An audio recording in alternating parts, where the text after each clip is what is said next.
Hello স্টুডেন্টরা, tuition রুমে তোমাদের স্বাগতম। আজকে আমি তোমাদের ক্লাস 9-এর ইতিহাসে পঞ্চম অধ্যায়টা পড়াবো, 20 শতকে ইউরোপ। এখানে 1 নম্বরের প্রশ্ন দেব তোমাদের, তোমরা সব খাতায় লিখে নিয়ে মুখস্থ করে নেবে। চ্যানেলটিকে ভালো লাগলে প্লিজ একটা সাবস্ক্রাইব করে দেবে, শেয়ার করে দেবে যাতে তোমাদের বন্ধুরা দেখার সুযোগ পায়, আর একটা লাইক দিতে ভুলবে না। আর ভিডিওটা প্রথম থেকে শেষ পর্যন্ত দেখবে, আর মাঝখানে থেমে যাবে না বা স্কিপ করে করে দেখবে না। আমি এই অধ্যায় থেকে খুঁটিয়ে খুঁটিয়ে 1 নম্বরের প্রশ্নগুলো তোমাদের পড়াবো, তোমরা খাতায় লিখে নেবে, মুখস্থ করবে। দেখো প্রথম প্রশ্ন, দেখো রাশিয়ায় কে রোমানভ বংশের প্রতিষ্ঠা করেন? উত্তর হচ্ছে মিখাইল রোমানভ। কার আমলে, তারপর দেখো কার আমলে নিহিলিজম আন্দোলন শুরু হয়? উত্তর দেখো যা দ্বিতীয় আলেকজান্ডারের আমলে। তারপরে প্রশ্ন দেখো, কোন দেশ উষ্ণ জল নীতি গ্রহণ করেছিল? উত্তরটা হবে রাশিয়া। তারপর দেখো দুজন রুশ সাহিত্যিকের নাম লেখো। উত্তরে দেখো টলস্টয়, পুশকিন। তারপরে দেখো নারদনিক শব্দের অর্থ কী? উত্তরে দেখো নারদনিক শব্দের অর্থ হলো জনগণের আন্দোলন।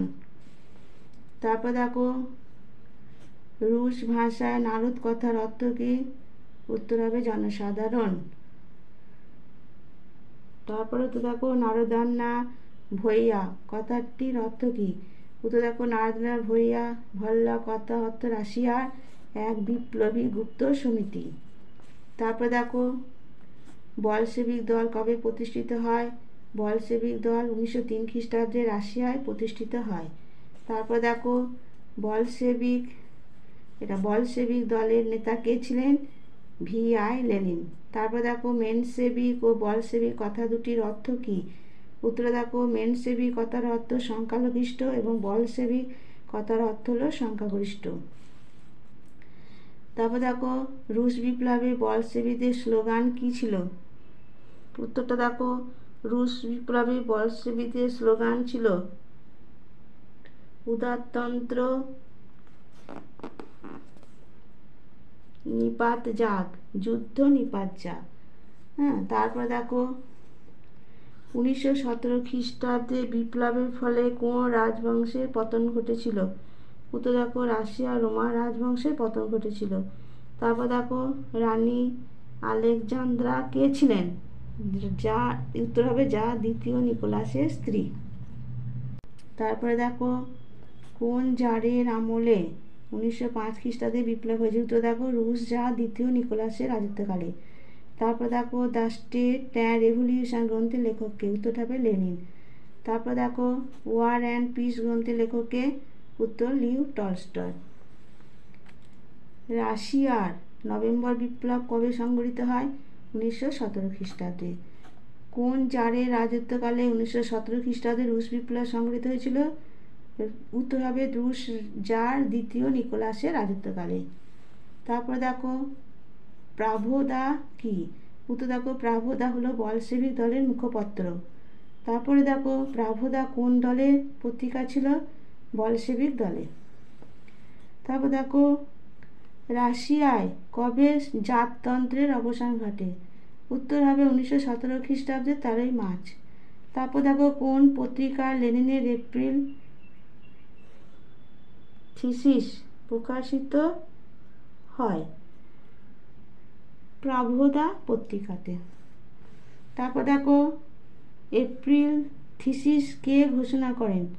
1917 খ্রিস্টাব্দের 16ই এপ্রিল VI লেনিন তার বিখ্যাত এপ্রিল থিসিস ঘোষণা করেন। তারপর দেখো কার নেতৃত্বে বলশেভিক বিপ্লব হয়েছিল? উত্তরটা দেখো VI লেনিনের নেতৃত্বে। তারপর দেখো বলশেভিক দলের মুখপাত্রের নাম কি? প্রাভোদা। তারপর দেখো RSDWP এর পুরো নাম কি? উত্তর দেখো Russian social Democratic labour party. তারপর দেখো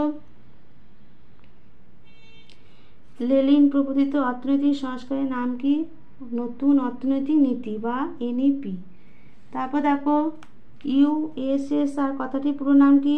union of Soviet socialist Republic. তারপর দেখো সোভিয়েত রাশিয়ার কোন শহরে শ্রমিক কৃষক বিদ্রোহ ঘটেছিল?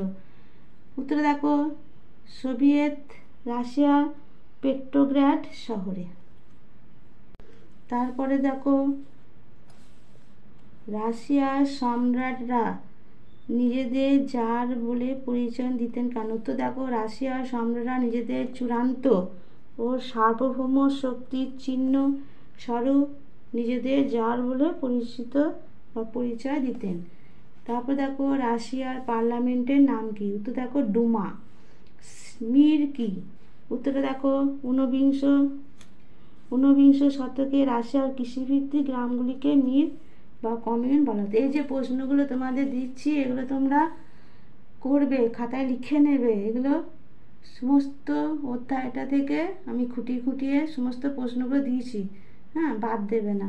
তারপর দেখো নৈরাজ্যবাদের জনক কাকে বলা হয়? প্রুধোঁকে। তারপর দেখো সর্বপ্রথম কোন দেশে সমাজতান্ত্রিক সরকার প্রতিষ্ঠিত হয়? উত্তর দেখো সর্বপ্রথম রাশিয়ায়। তারপর দেখো কোন কোন রাষ্ট্র নিয়ে ত্রিশক্তি চুক্তির জোট গঠিত হয়? উত্তরে দেখো জার্মানি, অস্ট্রিয়া, ইটালিকে নিয়ে ত্রিশক্তি চুক্তি গঠিত হয়। তারপর দেখো প্রথম বিশ্বযুদ্ধে জার্মানির সম্রাট কে ছিলেন? উত্তরে দেখো কাইজার দ্বিতীয় উইলিয়াম। তারপর দেখো কবে কাদের মধ্যে ব্রেস্ট লিটভস্কে সন্ধি স্বাক্ষরিত হয়? উত্তর দেখো 1918 খ্রিস্টাব্দে রাশিয়া জার্মানির মধ্যে ব্রেস্ট লিটভস্কে সন্ধি স্বাক্ষরিত হয়। তারপর দেখো কোথায় কাদের মধ্যে ভার্সাই চুক্তি স্বাক্ষরিত হয়?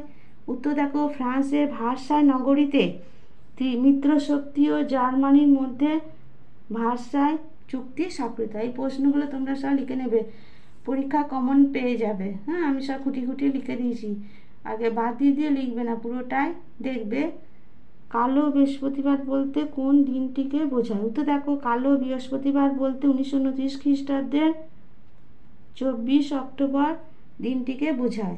তারপর দেখো মার্কিন শেয়ার বাজার কোথায় অবস্থিত? উত্তর দেখো নিউ ইয়র্কে। তারপর দেখো 14 দফা নীতির উদ্ভাবক কে? উত্তর হবে মার্কিন রাষ্ট্রপতি উড্রো উইলসন। সব ইম্পর্টেন্ট প্রশ্ন, একটা বাদ দেবে না।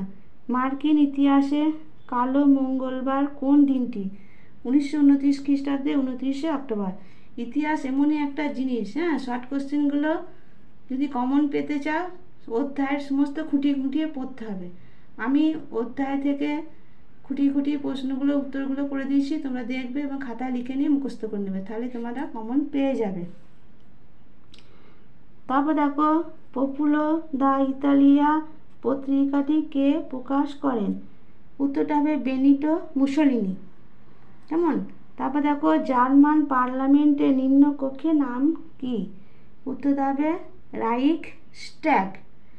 এইগুলো ছিল তোমাদের এই অধ্যায়ের প্রশ্ন, 1 নম্বরের প্রশ্ন। আর পরের ভিডিওতে তোমাদের আমি আরও সব প্রশ্ন দিয়ে দেব, তোমরা ফলো করবে। আর চ্যানেলটিকে ভালো লাগলে প্লিজ একটা সাবস্ক্রাইব করে দেবে, শেয়ার করে দেবে, যাতে তোমাদের বন্ধুরা দেখার সুযোগ পায়। আর একটা লাইক দিতে ভুলবে না। আর কমেন্ট বক্সে তোমরা জানাবে এই পড়াটা তোমাদের কেমন লাগলো, কমেন্ট বক্সে আমাকে লিখে জানাবে তোমাদের মতামতটা। আচ্ছা, ঠিক আছে, আজকে আমি ভিডিওটা এখানে শেষ করলাম।